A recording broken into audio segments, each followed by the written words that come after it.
Hello, everyone. Hey there, guys. This is Rita. This is Amanda. You're listening to I Don't Know Her, The podcast about women that you've probably never heard of, but you should have, and today you will. Well, we are in week 4 of remote podcasting. I don't know how long it's been since I have not seen Amanda for a month. Yeah, well, because 5 weeks ago, we were already in quarantine, but it wasn't like you can't leave your house shit yet. Yeah. So that's the last time we saw each other was 5 weeks ago. It's weird. We're talking about having like a social distancing yard get together where like we're on our porch and our friend brings a camp chair and their own cooler and sits in the yard. I'd be down for that. Right? I've seen people do it. I mean, I think it's like I was specific, like they have to bring their own drinks. Nobody touches anything. They don't use our bathroom. Mm-hmm. Like you need to go to the bathroom, you leave. Like so I think we might do it just because I am starved for human interaction. Yeah, it's definitely I will be honest, it's mentally taking a toll on me. Not being able to hug people, or like I was telling my boss, I'm almost forgetting how to interact with people, if that makes any sense. Because I'm so, we're doing the standing 6 feet apart. When I'm at work, I'm wearing gloves. I'll put the food on the table and I'll walk away, and then they come up and they'll grab it. So I don't even get within 6 feet of people. But it's like when I'm doing that, I don't even want to make eye contact. It's weird. Oh, that's been happening to me when I'm like out and about. Like if I'm on a walk or whatever, I feel like everyone is the enemy. Yeah, it's sad because I don't want to feel like that.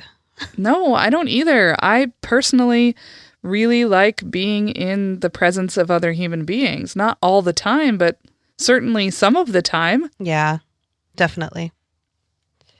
So how have you been passing the time? Are you reading, watching, listening to something? I am reading a book that I've had for a while called Anastasia. And it is a story about a young man that falls in love with an older woman, and she leads him down a dark, dark road.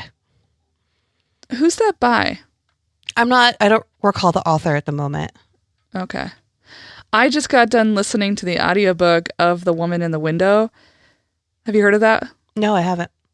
It's by A.J. Finn, and it's about this woman who is agoraphobic and never leaves her house, which is really weird to be listening to when you're in a stay-at-home order. Yeah. What is an agoraphobic? That's like people who can't go outside. Okay. And because they're like the outside world freaks them out. Okay. And it can often be triggered by trauma.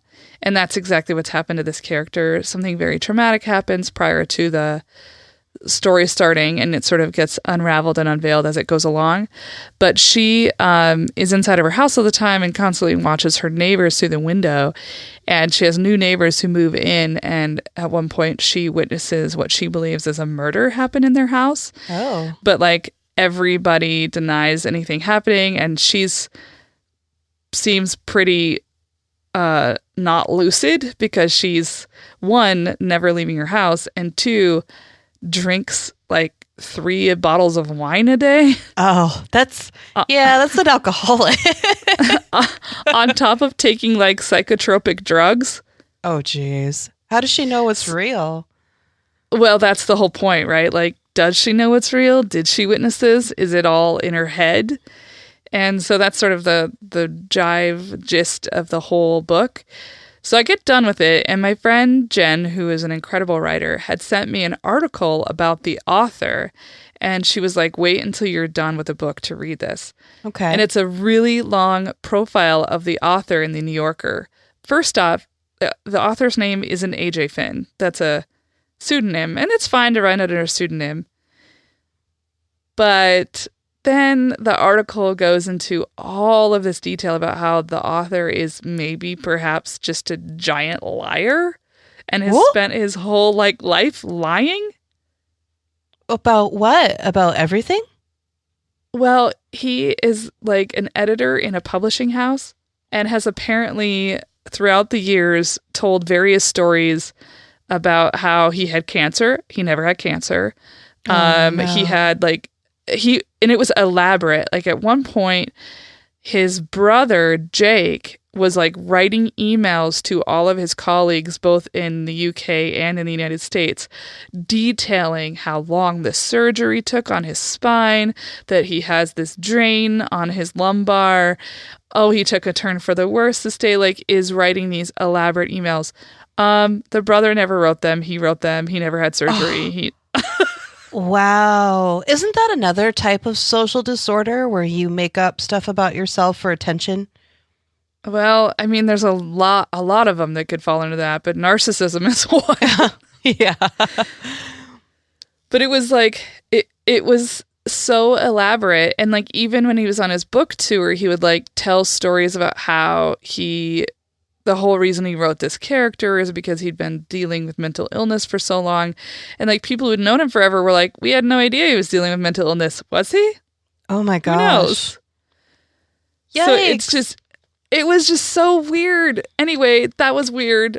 It seems bananas to be able to get away with like lying so deeply about such important things. Has he made a statement about being caught in this lie? Not really. His statement that came to the New Yorker was like, as we've discussed, he was in severe mental distress, had these mental disorders, and his bipolar is what, and he apologized for anybody who may have perceived him as lying. What? That's bullshit. You literally told people that your mom is dead and your dad abused you, and they're both alive and together, and you love them. Oh my gosh. Whoa, this person has a problem. No wonder he had a pen name, because he didn't want the shit coming back to him. Well, actually, there was the beginning of the article is talking about how when the manuscript was up for auction, so that's when like the agent is sending out the manuscript and there's a bidding war, like every publisher wants this, right? Yeah. When it was revealed that AJ Finn was actually this guy, I think his name was Dan Mallory, all of the buyers dropped out except for the publishing house where he just happened to work. Oh, wow. So every other publisher was like, I'm out. I know who that guy Don't is want and to he's touch crazy. it. Yeah. Fuck. Yikes. Did it change your perception of the book? Like kind the of story? It did. Especially because the New Yorker article also went into like, there was this movie that came out in the 90s that is basically the same story. Oh no. Yeah. Oh no. I was like, put the shovel down, man. Quit digging yourself a hole. What I really loved though is that the article also talked about how, because he's also he also is an editor at a publishing house. So he works directly with writers and helps them get their books into shape and out into the world, right? Mm-hmm. One of his writers that he works with is this woman who is like the new Agatha Christie. Like she writes the new Agatha Christie novels, which I didn't even know was happening. But she wrote a book called Closed Casket, and it is about a character who has a propensity for lying. And so basically his writer is just like full on exploiting his lies for her own benefit. And I was like, well, this is so wild. That is crazy. Anyway, I don't know that I recommend the book. It's fine. It's like, if you like The Girl on the Train, you already read this book. So that is crazy though. What a crazy thing to do. Yeah. And I have only scratched the surface of what this profile uncovered in the New Yorker. And I recommend reading it even if you haven't read the book, just because it's so wild. It's a roller coaster of a read. Well, funny that you say, you bring up the topic of somebody lying, because my person today is a little bit of a liar. Oh, really? Do you want to go first then? Are you sure?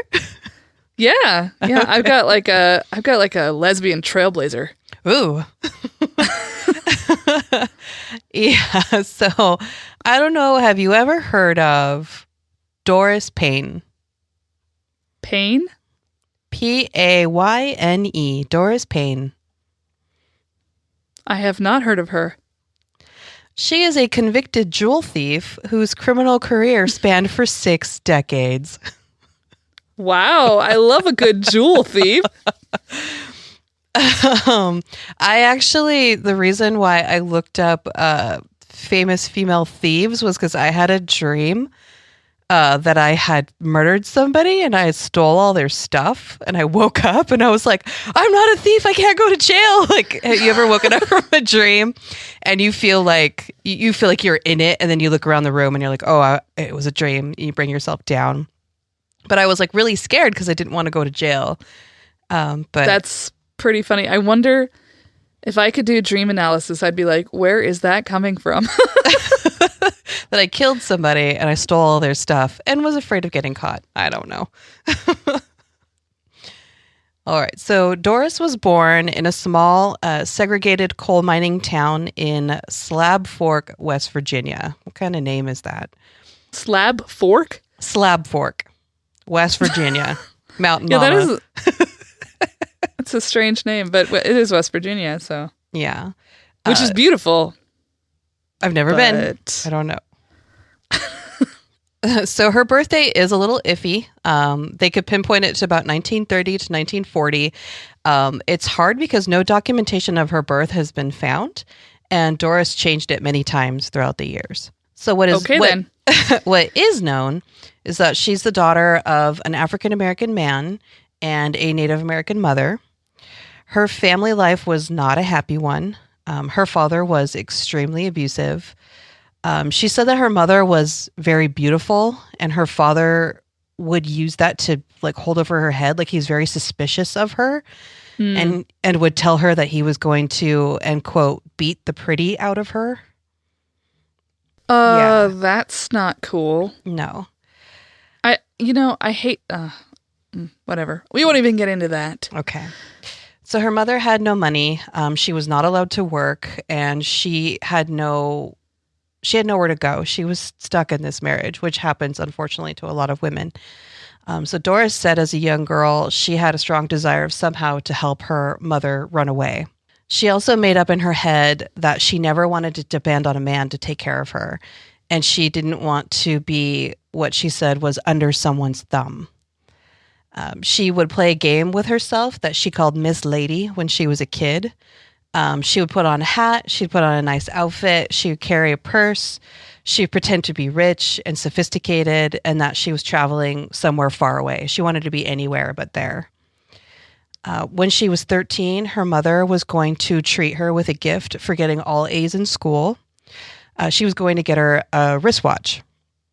So she went to the store to look at one, and she walks in. The store owner is like a little irritated that she's in there, and he goes to help her. He's showing her a watch, and then she said a white male walked into the store, and he quickly just ignored her and went over to help the man and left her waiting there. So she's sitting there waiting for the store owner to come back. She's feeling upset because she feels like she's just been, left there to stand there and wait on this guy. So she decides to leave. She walks towards the door and she realizes she's got the watch in her hand still. So she turns around to say something to the store owner, and she realizes that she doesn't have to. So she walks out of the store with the watch. And she said, like, at that moment, just like that, she realized it's just that easy.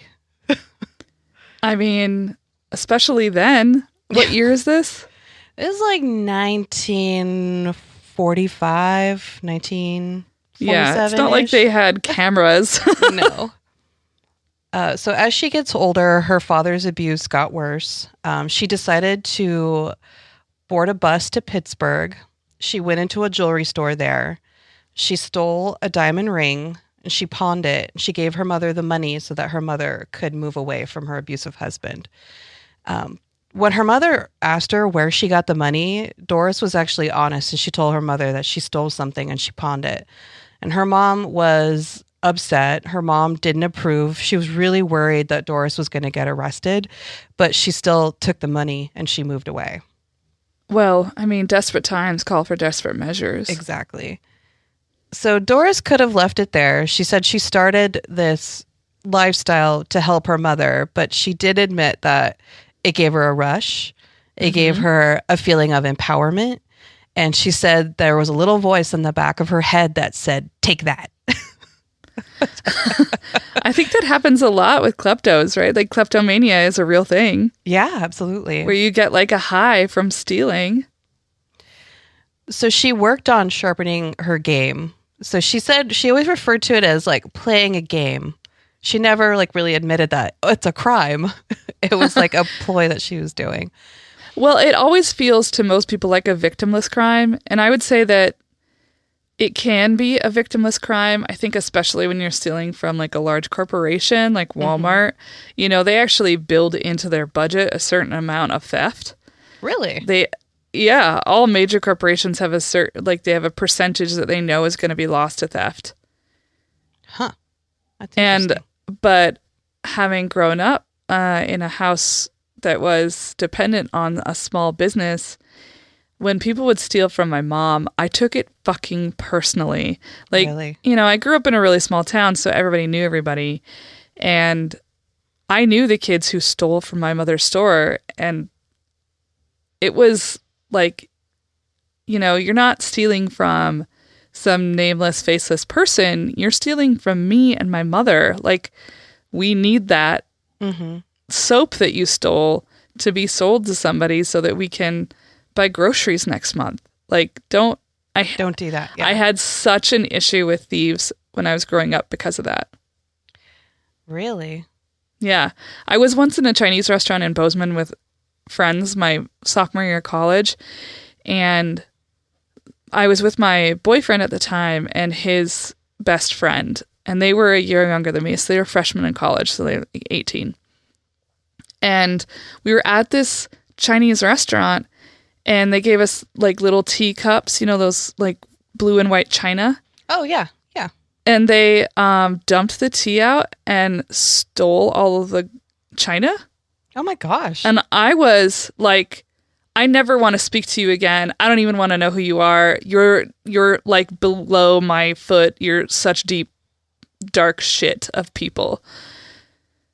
And like, did they act like, what's the big deal? Yeah, he was like, it's just a cup. Like, what's the big deal? I was like, no, you are stealing from probably like the people who own that restaurant were Chinese immigrants.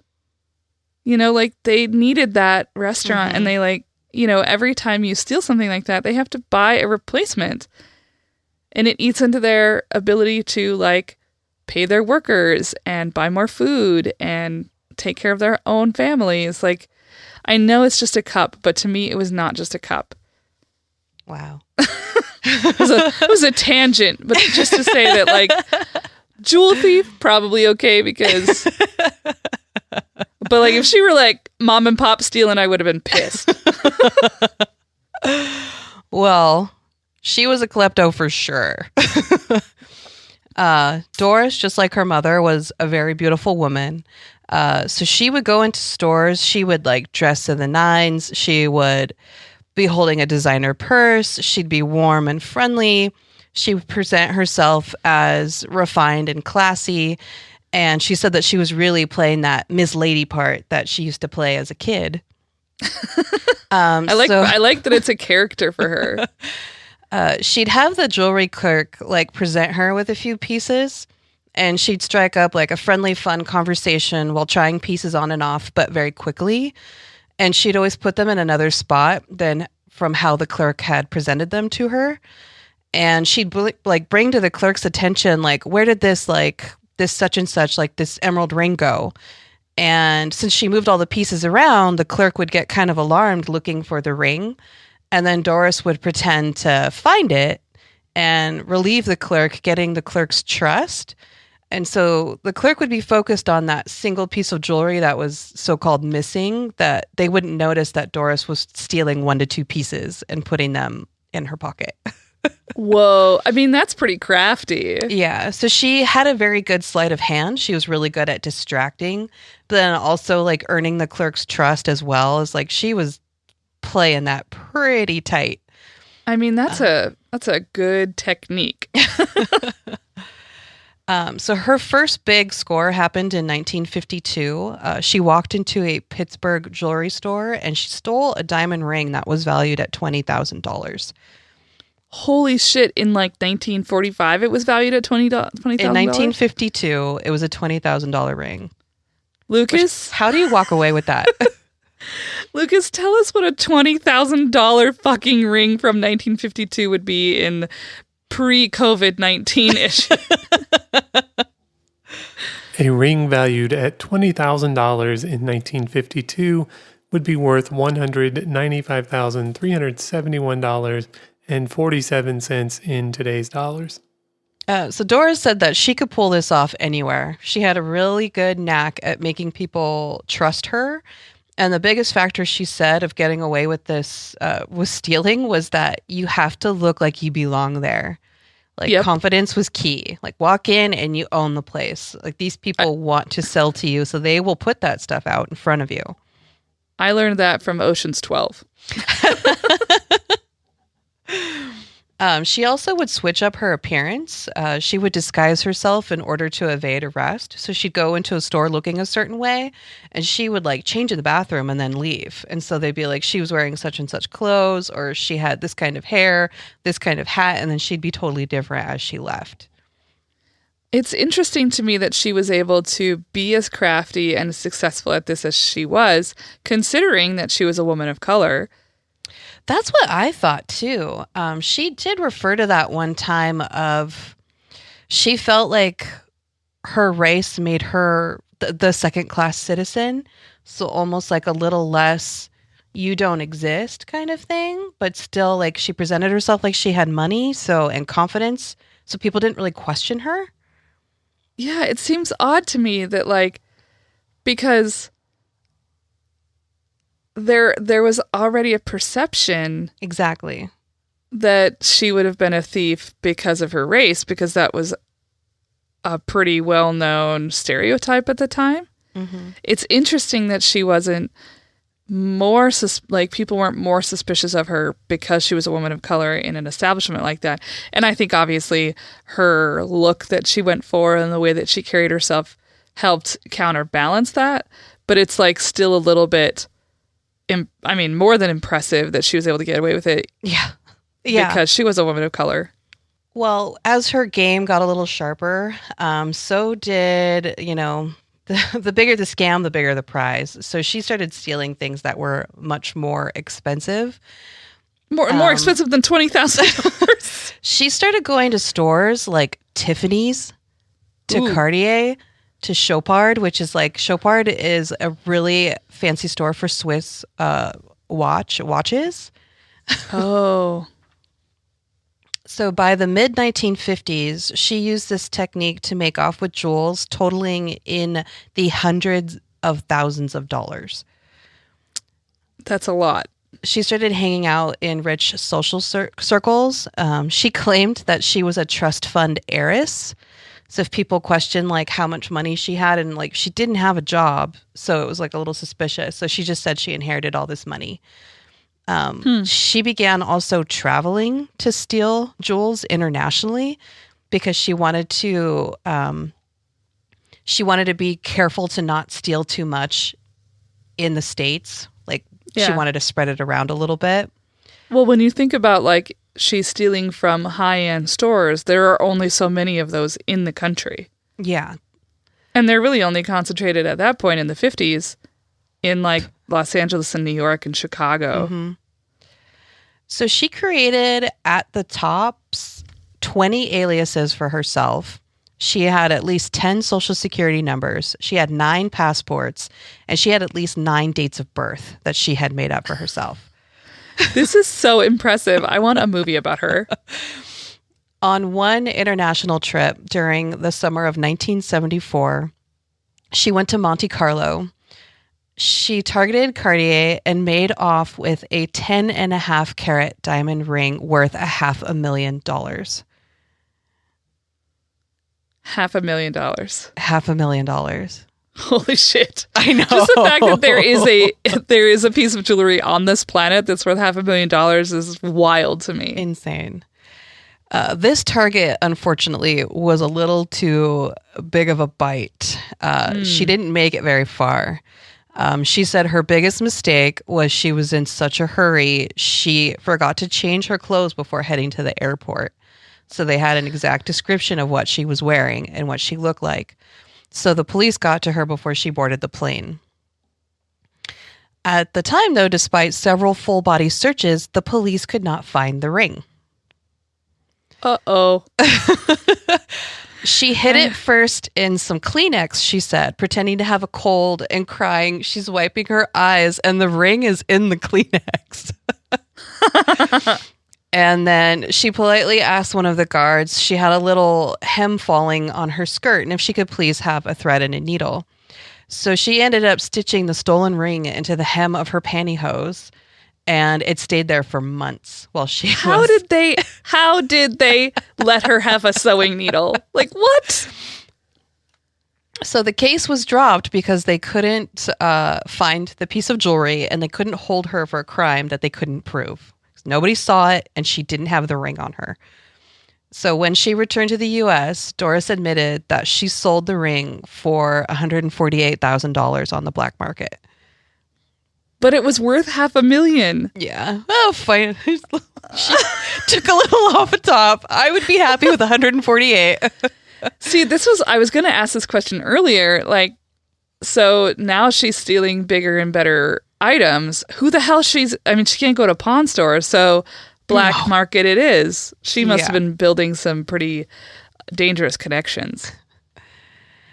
So skipping a few years, Doris was during this time, she's still stealing jewelry. She's still doing heists, but she popped back up on the police's radar in 2010 when she was arrested. Yeah, she's still stealing all this time. Oh my God.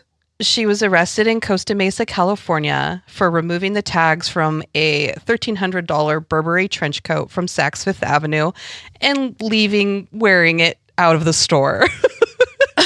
In 2010. In 2010. Wow, okay. In January of 2011, at the age of 80, Doris was sentenced in a San Diego courtroom to 16 months in prison because she stole a 1-carat diamond ring. She was released, though, after serving only partial time. In 2013, at 83, she was arrested on felony larceny charges for stealing a $22,000 diamond-encrusted ring from a jewelry store in Palm Desert, California. Girl. She pled guilty. She was sentenced to 2 years in prison, followed by 2 years parole, and she was banned from all jewelry stores. There is a court order. She cannot go in any of them. In California or the whole United States? I think the whole United States. Like, even at one point, the feds got involved. Well, yeah. I mean, she's stealing huge amounts of jewels. Yeah. Do you think that stopped Doris? She's in her 80s. In 2015, she was caught on a security camera putting Christian Dior earrings valued at $690 in her pocket in an Atlanta, Georgia Saks Fifth Avenue store. She was arrested again. She was charged with shoplifting and sent to jail. Can you imagine the security at that store? I would have just been like, there's no way I'm not arresting this 85-year-old woman. So she was released from prison again. She was released on bond, but she was put on house arrest, and she was ordered to wear an ankle monitor so they could monitor her behavior. She just couldn't stay out of trouble, though. In 2017, she was charged with stealing again at the age of 86. Doris was released again, and she figured, Maybe I'm too old for this shit, she said. Did she finally retire? She said with the technology and surveillance everywhere, she's out of a job. So Doris said, given the opportunity, she would do it all over again. To quote Doris, she says, "I don't regret being a jewel thief. Do I regret being caught? Yes." So if you want to hear Doris's full story from her own mouth, there is a documentary that was made about her. It features interviews with Doris herself, her friends, her family, and it's called The Life and Crimes of Doris Payne. And currently, Doris is not in jail. She's still alive. I think her last little run-in was that 2017. There was a little blip in 2019 last year in September. She did steal from Walmart. Oh.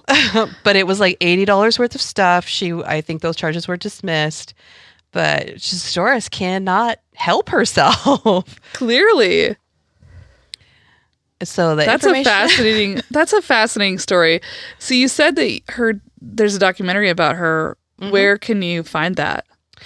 I found the documentary on YouTube. It only shows a partial, though, of kind of a mixed teaser trailer.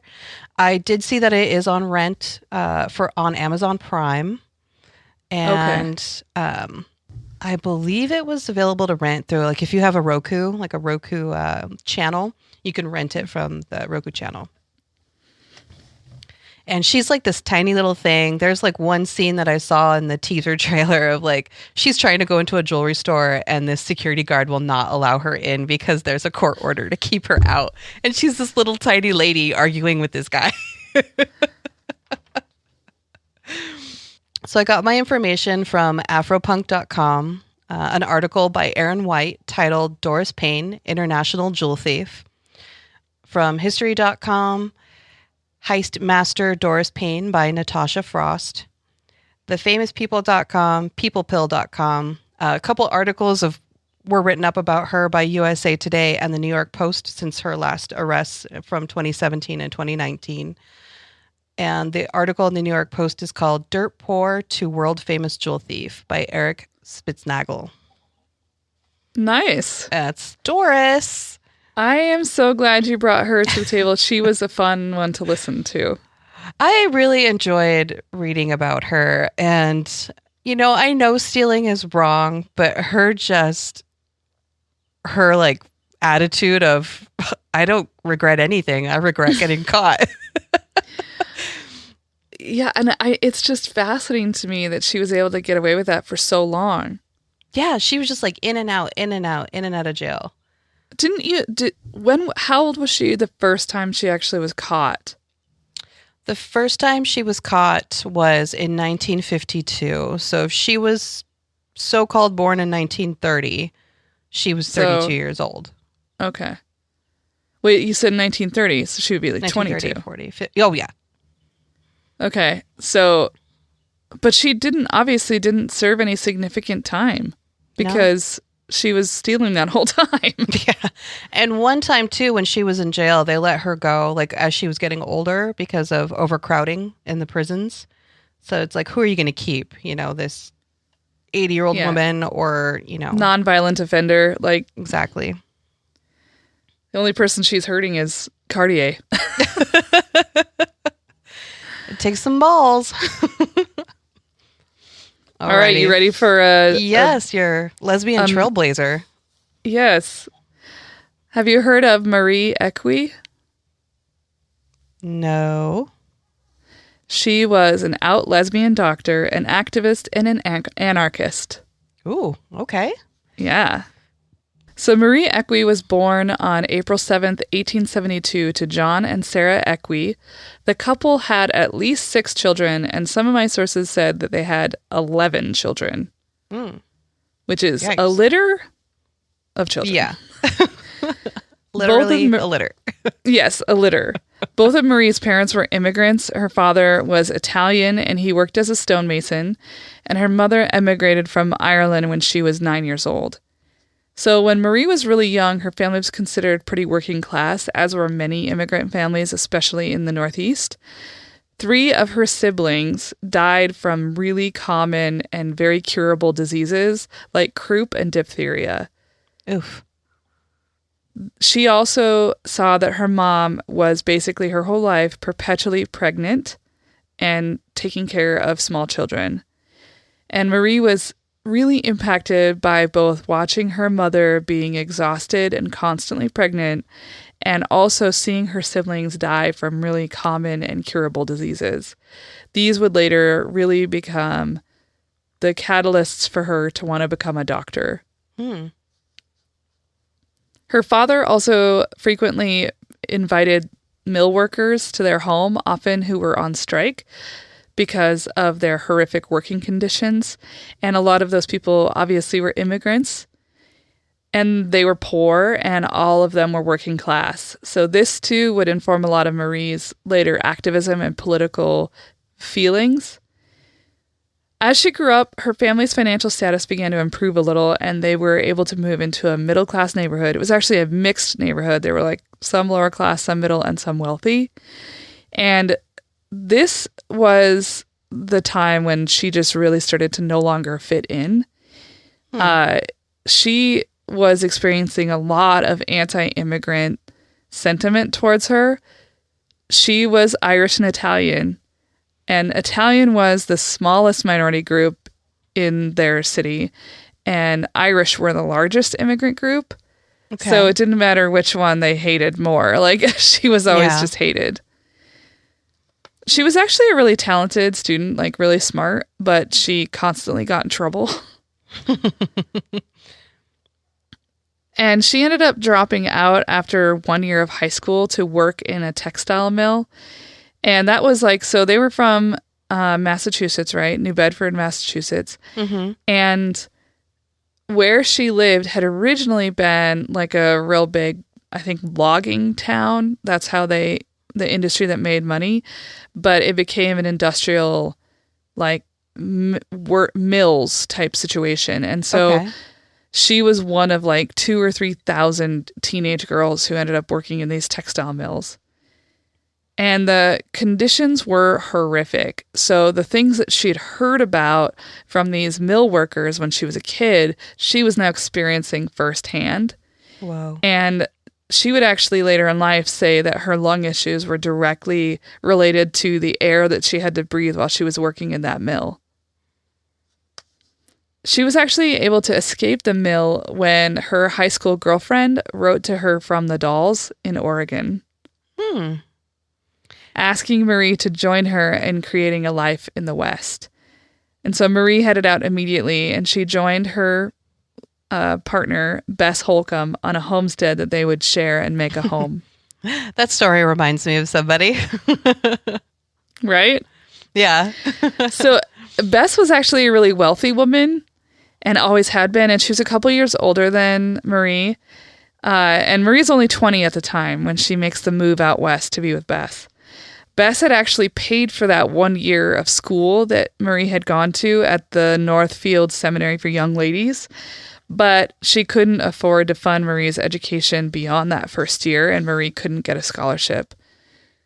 So when she joined Bess in Oregon, Bess was working as a teacher in a really like prominent private academy, and she really wanted Marie to pursue her passion, which was medicine. So basically, Marie started self-teaching herself medicine.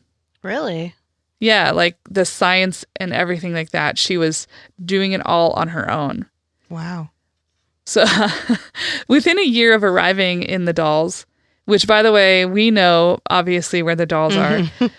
The Dalles is like, it's on the Columbia River. It's windy, kind of barren. Yeah, there's like this little, the town that's there is just like, oh, there it is. Yeah. Like, I've only been to a gas station. Like, it's real small. And so I mean, I imagine it wasn't very much larger back when she was there. So within a year of arriving at the Dalles, Marie made a name for herself in a spectacular fashion. Are you ready for this? Okay. What'd she do? Her partner Bess was working at that academy. It was called the Wasco Independent Academy. Okay. And the guy who ran the academy was named Reverend Taylor. And he was really well known, a prominent citizen in the area. But there were rumors that he had pulled some shenanigans involving land schemes with some of the locals and had cheated people out of money. Oh, geez. So Reverend Taylor is in charge of the school, and Bess, her partner, works at the school. And suddenly her salary is not coming in. She's not getting paid.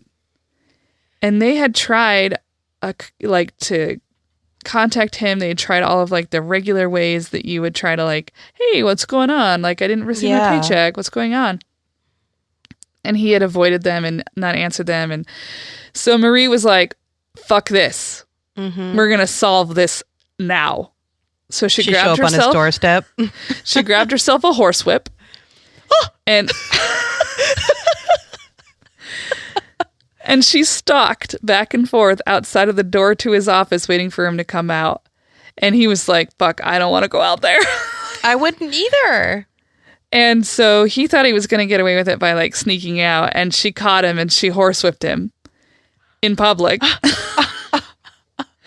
And he managed to wrench it from her eventually, and he broke the horsewhip in half, and then he ran. And as he was escaping, though, by the time that this was all happening, there were other people who had come out to see what was going on, and they saw who it was and they saw what was happening. So a couple of them started giving this guy some blows too. Mob mentality. And then eventually the sheriff showed up because it was all hell had broke loose, and she got arrested and for assault. Jeez. We got some jailbirds on this episode. We really do. But the judge dismissed the charges against her, and except he put a $250 bond on her, but her friends paid it. They were glad to pay it. They were like, you horsewhipped the asshole. And she ended up being a topic of conversation among the locals, obviously, but also in the area newspapers. And this was the first time that she made the news, but it wouldn't be the last. So Marie and Bess left Oregon for San Francisco after Marie got into medical school. Cool. Yeah, so she had taught herself medicine well enough that even though she didn't even have a full high school education, she was able to get into medical school, which was already a rare thing for women to do. And to have her be that low, no credentials, and to be able to walk into med school was a huge deal. Unfortunately, Marie and Bess did not make it. They ended up splitting up, and Marie left California and went back to Oregon. She really liked living in Oregon. And she ended up graduating from Oregon Medical School in Portland in 1903. She was one of the first women to become a medical doctor in the state of Oregon. Wow, 1903. Yeah, 1903. Yikes. So she set up a practice in Portland, and her practice focused primarily on helping women and children. She was an excellent doctor. She became very well known, not just in the West, but all across the country as this pro-woman doctor, but also she was a really good diagnostician. So she was able to figure out what was wrong with people, which is a skill that not a lot of people could have, right? No. She cared deeply about access to proper medical care for the poor based on her own upbringing and experiences. So when she established her practice, she made it a sliding fee scale clinic right out the gate. That's cool. So she would treat everyone. And even though her practice focused on women and children, she also saw men. She was never a separatist, as I called it.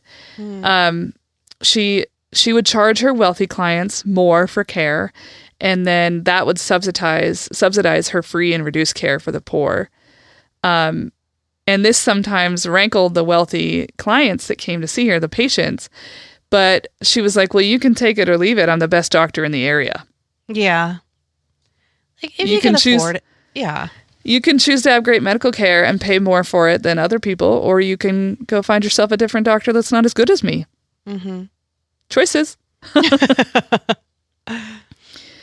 But she was like I said, a really terrific doctor. And in fact, like nobody even called her Marie or Ms. Equi or whatever. They called her Doc. That was her name. That's cool. In 1905, Marie met a woman named Harriet Speckert, who happened to be the niece of the founder of Olympia Brewing Company. Hey. Yeah. Isn't that your favorite? Rainier is, but I like a good oldie. So Marie and Harriet fell in love, and they, in fact, adopted an infant girl named Mary.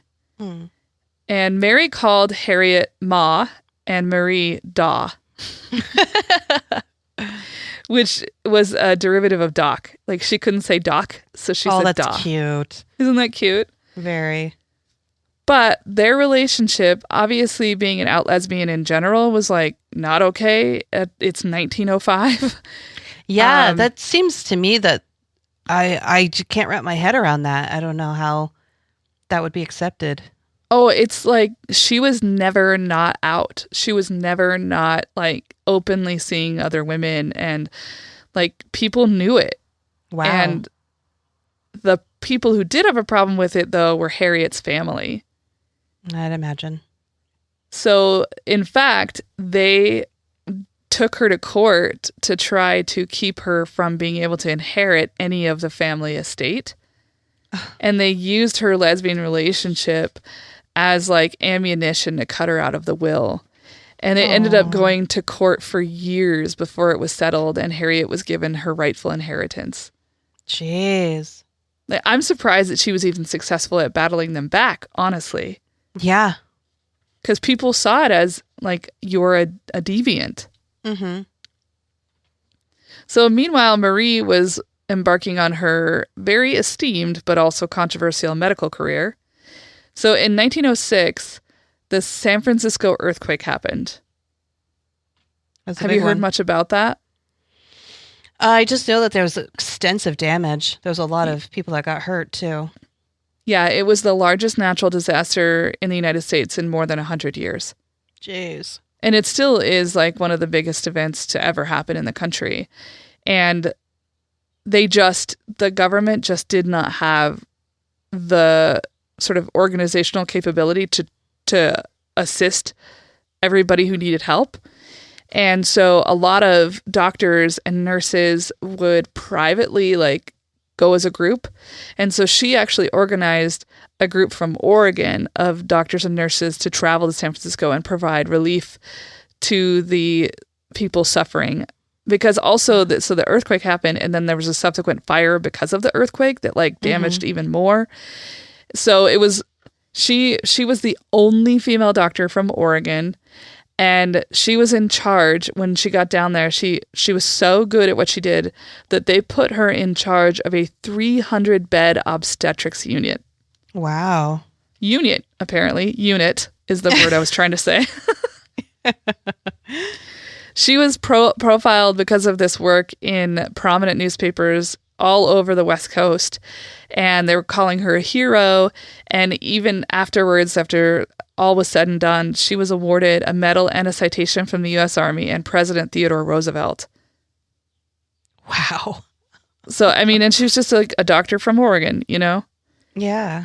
So back in Oregon, she became more involved with the progressive movement, and she was really battling for voting rights for women, family planning access. She was really into labor reform, like fair wages, 8-hour workday, stuff like that. And also was really into paying for public education so that students could go to public universities for free.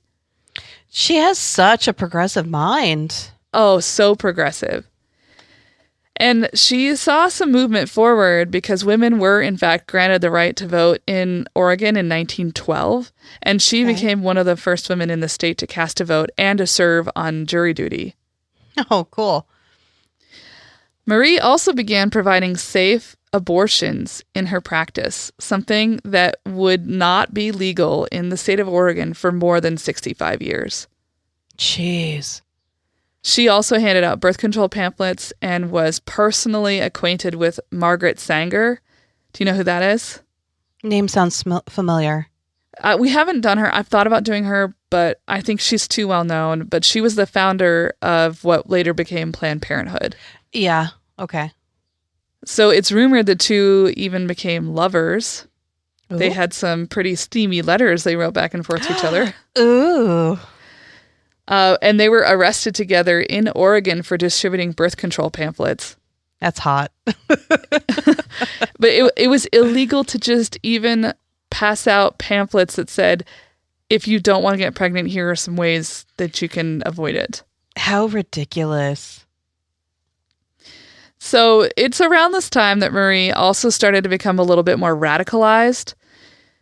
So she'd been attending lots of protests, specifically about working conditions and unions and things like that, often because her patients were poor working class people who were getting the short end of the stick, right? They were having to work in really terrible conditions, working terrible hours, and a lot of them happened to be women. So there was one protest at the Oregon Packing Company, which was a cannery, and the majority of people who worked there were women. Women? So in 1913, she was marching with them day after day. The women had been working in this factory under awful, awful conditions.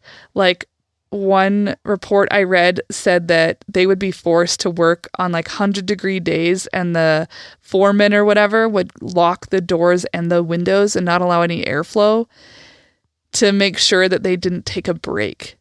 Jeez. And they were being paid 5 to 8 cents an hour. Oh my God. Lucas, I need some, I just need some like guidance on that. Like, that seems so little to us. I assume it really was anyway, because she was protesting it. But in 1913, 5 to 8 cents would translate to what in 2019? 8 cents an hour would be about $2.10 an hour now, which is roughly the federal minimum wage for tipped employees. So she joined this protest, right? Because they're getting underpaid, overworked, terrible conditions. And one day, well, so she obviously, because she had a pretty high profile, right? She'd been given an award by the president. Yeah. So when she would attend protests and speak to the media, it often got more attention. So one day the police show up and they storm this protest. And Marie watched as one of the officers clubbed a 30-year-old pregnant woman over the back of the head and back, and then dragged her away. And Marie was like, fuck you. Holy shit. She was enraged at the sight of it, and she threatened to stab the police officers with a hat pin that she said she had dipped in poison. And she literally did have hat pins. And according to some reports, she really did start stabbing them with these hat pins. Oh my gosh. And so she was also arrested. And it was after this, though, she saw like the treatment of the workers who were peacefully protesting being like, you know, roughed up and beaten by police, and then she herself was assaulted. Like, she had permanent back injuries from the way that they treated her on that day. And after this is when Marie was like, fuck progressive movement, because you're telling me to try to work within the system and watch it move so slowly, and I'm not here for that. I want immediate change, and I want it to be big. So that is when she became an anarchist. She wanted to see a dismantling specifically of the entire capitalist system, which she obviously saw as a tool of permanent oppression of women and people of color and immigrants. So she became a constant and vocal presence in workers' strikes from then on, all over the West Coast. And she aligned herself with a group called the Industrial Workers of the World, IWW. They were also known as the Wobblies. That IWW sounds familiar. Yeah, I think that we talked about the IWW before, and I can't remember. It might have been when we did Lucia Sanchez Sornil. Because she was also an anarchist who was working on similar stuff. So this labor union was pretty radical, like considered pretty radical at the time. It was international. as well. And they basically wanted there to be one giant union that all workers went under and that all workers became unionized. And they had ties to the socialist and anarchist movements. And Marie herself called herself a radical socialist. So Marie is still with Harriet at this point, but their relationship is getting very strained because Marie is becoming more political and more radical, and Harriet's just not about it. So Harriet ends up leaving Marie and takes Mary, but the two are committed to co-parenting together. And in fact, Marie provided child support every single month. Oh, wow. I know. That's very decent for And them progressive. to be able to do that for their daughter. Yeah. In 1918, Marie met a new woman. She was an Irish national named Kitty O'Brennan. And the same year, Marie and Kitty became involved in anti-World War I protests. So I did not know any of this. This is all brand new information to me. Apparently, there were a lot of people who were anti the U.S. getting into World War I, which I knew that part because it really wasn't our war. Anyway, so in order to drum up support for the U.S. involvement in World War I, the government was having these parades called preparedness parades. Okay. Did you hear about this? No, I have no idea what that is. Yeah, they would have these giant parades in all of the U.S. major cities that were like encouraging men to enlist in the army and fighting for freedom and so on and so forth. And like it was hyper nationalist, patriotic is what they would call it. But it's not. It's like, we're USA, we're the best, we're the biggest, you got to come fight for us. And I mean, it's very similar to, I think, how some people talk about it now. Yeah. So they were having these fucking preparedness parades in all of the cities, and a lot of the radical labor groups began to oppose the war, and they would stage protests at these parades. And because of this is wild. I knew about these things, but I didn't know exactly what they meant because I think I learned about them in high school and I didn't care. So because there were all of these radical labor groups and other people protesting the war, the president pushed through two laws. One was called the Espionage Act of 1917. The second one was called the Sedition Act of 1918. And it targeted protesters and free speech. The law specifically said that it was forbidden to have disloyal, profane, scurrilous, or abusive language about the U.S. government, the flag, or the armed forces. Oh, that's censorship. Yeah, it was a huge violation of freedom of speech and assembly, but nevertheless, those were enacted, and the police were fucking going out and actually arresting people for violating these acts. So even though protest is constitutionally enshrined in our entire being, they were all being arrested. So it's no surprise that the authorities came for Marie Equi after she showed up to the Portland Preparedness Parade with a giant sign. You ready for this sign? Oh, sure. What did it say? Prepare to die, working man. J.P. Morgan and Co. want preparedness for profit. Thou shalt not kill. Whoa. So she unveiled this sign and people were like crazy. Like people started attacking her. And so I had two accounts of this. One was that her sign was on an American flag, but another one said that a man handed her an American flag. Either way, she ripped it in half, and then people got really crazy and started like beating her. Oh my God. And she ended up being arrested for sedition and espionage. Jeez. What she didn't know at the time was that she was being betrayed by someone she considered an ally. Marie's girlfriend, Kitty O'Brennan, was friends with a woman named Margaret Lowell Paul. Unbeknownst to them, Margaret was secretly an undercover federal agent who had wiretapped Marie's home and told of their lesbian relationship to authorities. Huh. So when Marie was taken to court for acts of sedition, after the fucking war is over, the U.S. is done, she gets taken to court, and the prosecution painted her as this angry, quote, unsexed woman. Oh my gosh. And repeatedly referred to women of, quote, her kind in reference to her. And there was just homophobia throughout all of the court filings. Yeah. Big time. And obviously that she was offended by that, but that was used as fucking evidence as to why she should go to jail. That's fucking insane. And Marie was found guilty and sentenced to 3 years in federal prison on December 31st, 1918. Her sentence ended up being reduced to 1 year and a day by President Wilson because a lot of people were like, this is a woman who has been awarded medals for the army. Like, she is not anti-government. She is anti-capitalism. Mm-hmm. But so she still had to serve time? Yeah, she was sentenced to 1 year and a day, but she ended up serving only 10 months of that in the San Quentin State Prison.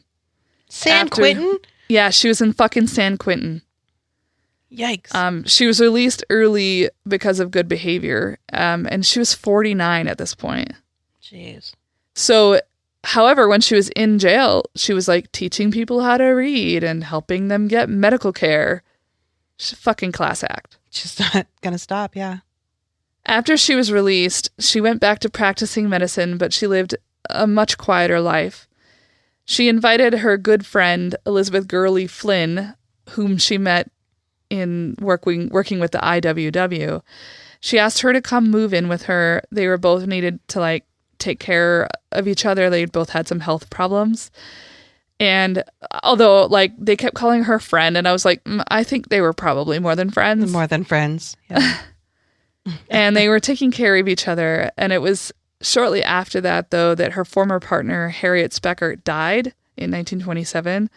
And so Marie took custody and care of their daughter, Mary, until Mary eloped. Oh.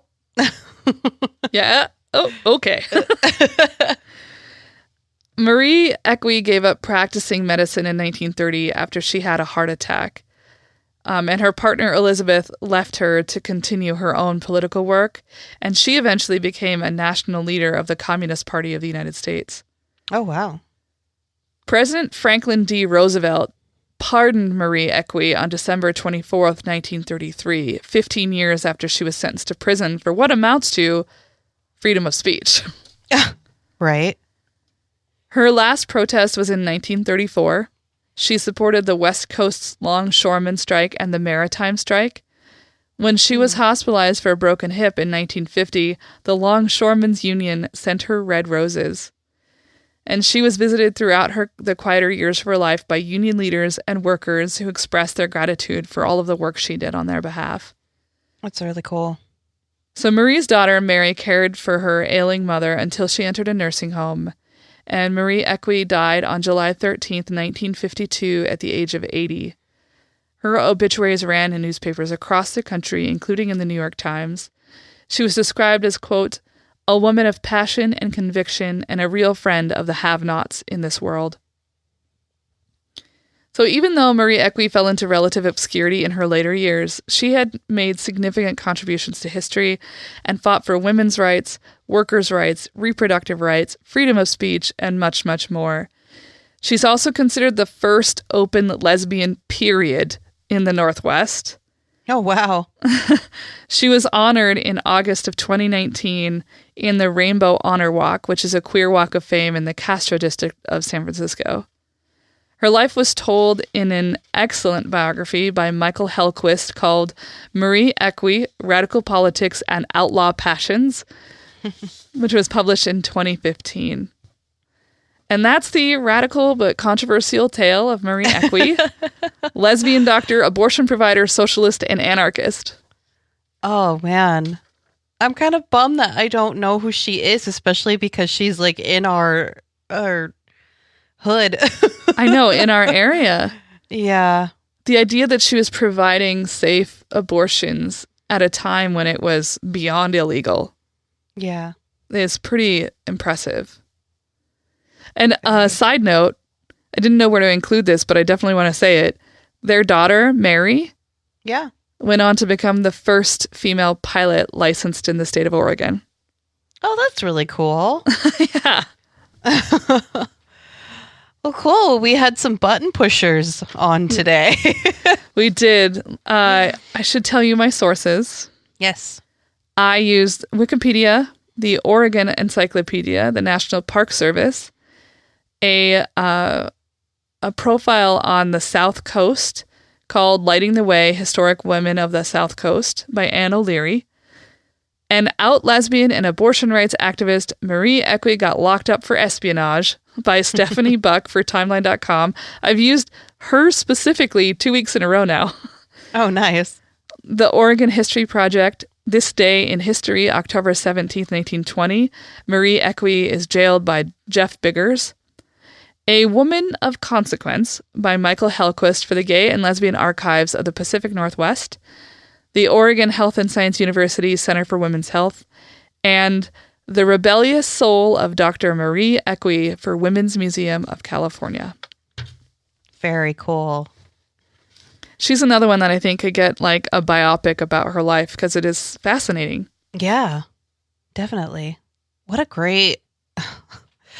It is disheartening at some point to think that that fight is still being fought. But I mean, it's people like her that have set the foundation to keep us going. I also think that in this moment, when we think that like Bernie Sanders and Elizabeth Warren are saying new things, I think it's enlightening to be reading about somebody like her who was saying the same shit 100 years ago. Yeah. I mean, it's both disheartening, but also like, hey guys, this isn't new. So, you know, I think that there's something about that makes me feel like these aren't new ideas. We just have to actually make them happen. Yeah. I liked it. I liked both of our ladies. They were both fun and rebellious, and they had like big middle fingers to the rest of the world.